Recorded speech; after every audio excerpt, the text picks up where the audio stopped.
어떻게 보면 창피한 거죠. 주체는 의사고 장비는 거기에 필요한 도구일 뿐인데 그게 내 병원을 대표하고 그 장비가 나를 대표한다고 표현하는 것은 저는 부끄럽게 생각합니다.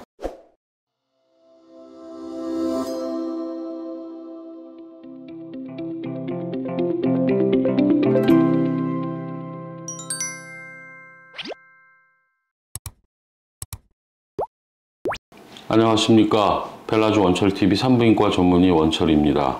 최근에 그런 환자가 병원을 방문했어요. 저희 병원에서 성감 향상과 또 본인의 질 이완을 개선하기 위한 상담을 했습니다. 제가 그 당시에 환자분에게 질 축소 성형과 전질벽에 콜라겐 주사를 넣자, 필요하다면 PRP 주사를 좀 추가하자, 이런 얘기를 했었고, 환자분이 개인 사정을 이유로 병원에 오지 않았었는데 최근에 또 다시 연락이 왔어요. 이런 환자분들이 중간에 아마 어디 병원을 방문하고 그 병원에서 들은 얘기에 대해서 저에게 다시 확인하고 아직 병원을 결정하지 못했다는 말씀을 드리고자 합니다. 충분히 이해도 되고 신중해야 되는데 저도 한 표를 던지고 싶어요. 근데 이제 그분이 저에게 질문했던 말들은 한마디로 표현을 하자면 쓸데없는 수식어, 환자를 현혹한다 그럴까? 아니면 조금은 과장된다 그럴까? 아니면 심지어는 근거 없는 그런 말들을 하는 것들을 들을 수가 있었고, 당연히 의사가 아닌 사람이 듣기에는 혹할 수도 있는, 말하는 사람의 능력에 따라서 그런 걸로 수술지가 결정되고 거기에 따른 결과를 기대하는 경우를 가끔은 볼 수 있어서 오늘 그런 말씀 드리고자 합니다.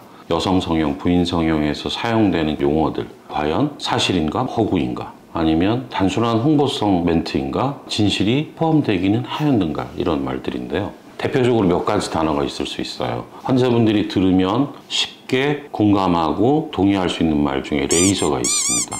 또는 의학적 용어, 예를 들어서 인대봉합술, 이런 용어도 있을 수가 있어요. 이런 말들이 그럼 어떤 의미가 있느냐?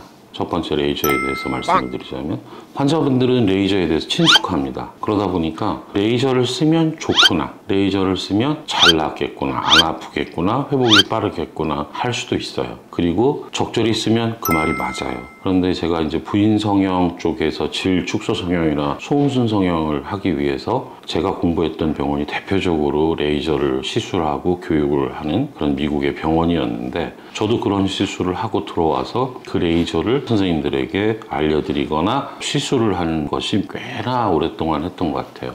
물론 장점이 있습니다. 지혈도 되고 조직을 박리하는 데 효과가 있었던 건 사실이나, 또 단점도 있더라고요. 제가 이걸 오랫동안 하다 보니 소음순이나 이런 피부 조직에 직접 가장 끝에 있는 외피 조직에 손상을 가하면 흉터까지는 아니어도 화상으로 남게 돼요. 나중에 그 낫는 것이 오히려 시간이 오래 걸리면서 회복에 문제를 일으키더란 말입니다. 이렇듯이 저희는 레이저를 해요. 그래서 수술비가 비싸요. 수술이 잘 되어는 꼭 그렇지는 않다는 얘기를 드리는 겁니다. 어떤 기구고 어떤 장비고 환자에게 도움이 되는 곳은 써야 됩니다. 그렇지만 어디에 그걸 쓰고 어디에 그걸 쓰지 말아야 되는지는 하루 이틀 수술하고 한두 케이스에서 알 수 있는 게 아니고, 오랜 기간 동안 본인의 습득된 경험이 필요하다는 말씀을 드립니다. 저 같은 경우에도 레이저를 쓰는 경우가 있죠. 소음순 안에 결체 조직을 절제한다든지 해서 충분히 효과를 얻기도 해요. 그리고 질강 안의 근육과 인대를 박리하는 그런 과정에 있어서 쓰게 되는 경우가 있습니다. 그러나 옛날처럼 그렇게 빈도가 많지는 않아요. 그러면 저는 레이저를 쓰는 사람일까요? 아닐까요?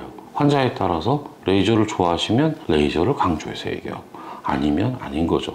쓰기는 쓰지만. 이렇듯이 어떤 하나만을 과장해서 어떤 하나가 모든 걸 해주는 의학적인 치료는 없습니다. 또 한 가지는 수술을 하다 보면 당연히 하게 되는 다양한 용어들이 있어요. 의학 용어가. 그러면은 우리가 질강에서 수술을 할 때 보면 가장 중요한 거, 질강은 4층으로 되어 있습니다. 우리가 직접 접촉하는 점막이 있고, 점막 하층이 있고, 그 다음에 근육층이 있고, 외막이라는 게 있어요. 근데 근육과 점막 하층 사이에는 인대라는 것이 있죠. 뭐 근막이라고도 하고, 근육을 싸고 있는 이러한 조직들은 우리가 층을 분리해서 꼼꼼히 수술할 때는 당연히 이루어지는 겁니다. 근데 그런 표현을 하지 않거나 그런 거를 또 강조해서 우리 병원은 이걸 해요? 어떤 경우는 정말 뻔한 다 하는 수술을 우리가 이미지화해서 보여주는 거, 아니 좋습니다. 환자들이 알 수 있으니까 좋은데 좀 과장된 표현, 그거는 불법은 아니죠. 그러나 환자들이 현혹될 수 있는 거죠. 수술의 결과는, 수술의 평가는 결과가 말해주는 거라고 생각합니다. 오랜 기간 동안 한 자리에서 한 병원의 선생님이 똑같은 시술에서 그 재현의 성공률이 높을 때 효과가 있다고 볼 수가 있겠죠. 이렇게 레이저, 의학적 용어만을 부각해서 본인만 그러한 시술을 하는 것처럼 포장하는 거, 다 홍보의 어떤 수단이라고 저는 생각을 합니다. 저도 마찬가지고. 또 한 가지, 무슨 특허 출원, 본인이 수술을 개발했다. 근데 그거는 사실은 전 뭐 그런 게 없기 때문에 정말로 특허청에 등록이 되어 있는 건지 확인할 수도 없고, 그렇게 표현된 것 중에 일부는 돼 있겠죠. 근데 그 내용이라는 게 실질적인 전문가가 볼 때는 이렇게 터무니없을 수도 있나 하는 것들도 많습니다. 그러니까 특허 자랑하고 본인이 의학적 용어를 과학에 미사여구를 붙여서 표현하고 도식화하고, 그다음에 어떤 장비를 부각하고, 대표적인 게 질 탄력 레이저라든지 그런 장비들 부각해서 어떻게 보면 창피한 거죠. 주체는 의사고 장비는 거기에 필요한 도구일 뿐인데, 그게 내 병원을 대표하고 그 장비가 나를 대표한다고 표현하는 것은 저는 부끄럽게 생각합니다. 다른 선생님 안 그러실 수도 있겠지만, 물론 그러한 시술에 대한 경험이 부족할 때는 안정한 장비를 쓰는 건 좋다고 생각을 해요. 그러나 그게 다른 것들을 다 뛰어넘는다고 표현하는 거는 또 잘못됐다고 생각합니다.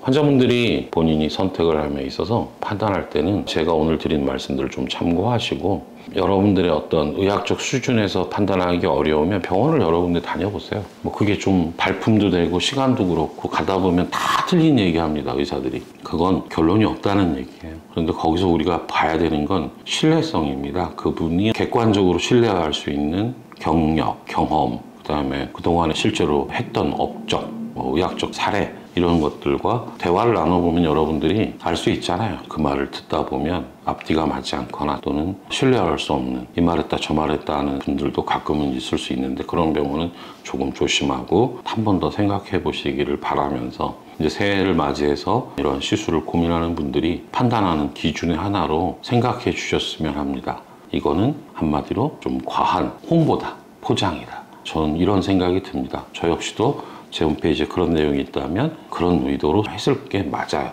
그러니까 그런 것들은 참고하시고 직접 병원 방문을 통해서, 그리고 반드시 당일날 결정하실 필요 없어요. 기분 내켜서 가방 사는 일이 아니고 자기 몸을 고치는 거니까 좀 더 신중하게 다양한 병원들을 비교하고 방문하고 검토하고, 그래서 신뢰가는 선생님께 결정을 하시기를 권해드립니다. 감사합니다.